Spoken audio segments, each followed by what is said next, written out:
Kā atbrīvot burkānus no mizas? Tātad, lai tas būtu ātri, efektīvi un neaizņemtu mums vairāk laika, lai mēs varētu skatīties televizoru, piemēram. Tātad, ņemam burkānu šādu te rokā. Nu, šādu te. Ja? Nu, redz, tad ņemam mizojamo un nevis no paša gala, bet no šīs te vietas, cik vien var, laižam un paralēli ar rociņu viņu šādu te griežam riņķī. Tad paņemam otru pusi. Burkāns ir nomizojis. Tad varam nogriezt šos galiņus nost un tālāk jau griezt, kā mums labi patīkās. Un tā paši varam darīt ar pastinaku vai petersīļu sakni.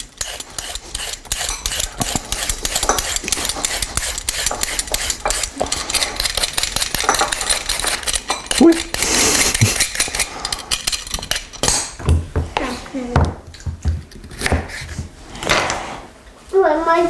Olividači. Verķi šitie te mizojamie ir tādi, ka šitien te grozās, un ir ļoti svarīgi, ir arī tādi, kas ir tā kā šitā te, nu, kas šitien te grozītos, un jums tā kā pie rokas būtu šitas te. Tie ir ok priekš burkāniem, bet viņi nedarēs nekur citur īsti. Šis ir pats labākais un universālākais, un ļoti svarīgs ir kāds ir metāls. Līdz ar to nebūtu baigi labi viņu pirkt pa latu, bet nu nopirkt bišķiņu labāku, lai jums viņš kāpot ilgāk un viņš būtu asāks, jo šitos nevar uzasināt.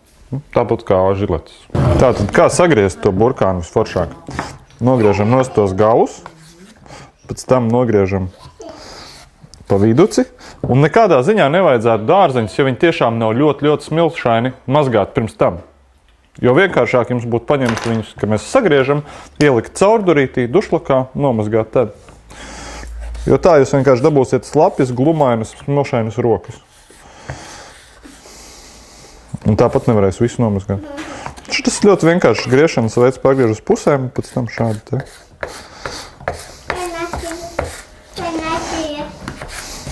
Ui. Nu, redz, šādus te jau var izmantot visu kaut kur pa trosolā. Redz, kā tikt pie kāpostu un kā viņu izmantot. Kā tikt ārā, kā dabūt ārā kacēnu. Kacenu. Tātad paņemam nazīti. Ziedkāpostu gadījumā izgriežam vienkārši riņķī. Un mums viss jau izbirst. Savukārt šādam kāpostam, nu vienkārši pārgriež uz pusēm un izņem ārā. Uz to nezinu. Bet tas joks slēpjās tajā, ka parasti mājsaimniecībās mēs darām tā, ka mēs paņemam šo te un izmantojam viņu tik tālu, jo šitas ir ciets un negaršīgs. Īstenībā viņš ir daudzreiz garšīgāks par šo te maigo ziediņu. Jo, piemēram, ja taisa zupas vai kaut ko tam līdzīgu, vai pat vienkārši sautē viņus ar sviestu, tad šo te varētu ļoti labi izmantot. Jo viņam ir tikai apkārt ir ciets, tā miziņa iekšpusē ir ļoti mīksts, jo tas ir ūdens pievads viņam. Tas kāposts aug tā, kad te nāk sakne, tad ir ūdens paņemšanas vieta un tad ir ūdens padošanas vieta. Un šitā ir vienkārši vēna, kas ir ļoti, ļoti garšīga. Tad mēs paņemam vienkārši mizojumu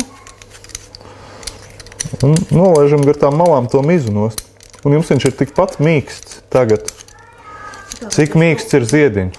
Jā, tikpat mīksts, cik ziediņš. Un šitādi te var cept jau kopā mierīgi. Protams, pārgriežot uz pusi. Nu, vai sadalot. Kā dabūt ārā kauliņu no plūmes, persika, nektarīna, jebkuru, kuram ir iekšā kauliņš. Tātad paņemam nazīti un griežam līdz kauliņam. Ja viņš ir gatavs, viņš iznāks ārā elementāri, ja tas auglis nav gatavs, tad nē. Un tad twist and shake. Un vienā pusē paliek, otrā pusē nav. Un tad ar nazīti izbakstam. Done.